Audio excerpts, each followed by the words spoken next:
falling here in Humboldt County. I hadn't expected that. Redwoods are evergreen, but suddenly, after hours of driving up the Redwood Highway, I see that there are other trees, like maples, showing themselves in their autumn glory, leaves turning yellow gold, orange, and red, as if to distinguish themselves from their mighty towering neighbors. This time of year is when they stand out, for once, until their leaves inevitably fall and their branches become bare, and once again they fade into the background. For it is the giants that the people have come to see.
I do love the summer, but somehow when autumn arrives in her soft, quiet way, I'm always in awe of how eagerly I welcome her. The days are still sunny, but getting much shorter, the nights longer. The air is crisp and cool. I feel like firing up my old cantankerous oven to bake bread and simmering thick stews for hours at a time on the stovetop. Wrapping myself in heavy wool blankets while sipping warm cider made from 2 ripe apples as I lose myself in a book.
I'm listening to a novel whose first few lines captivated me.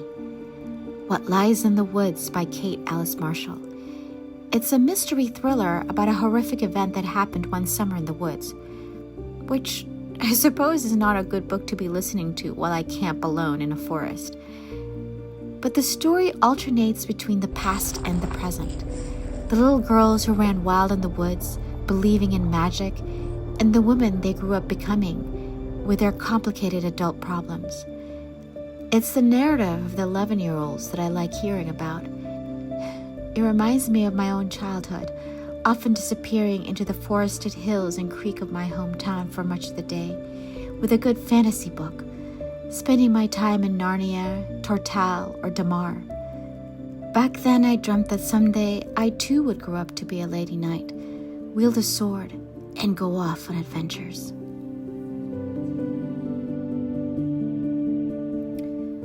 Wandering in the wild as an adult brings me back to that bookish, imaginative little girl. The forest, these trees, they're brimming with strong magic, to me.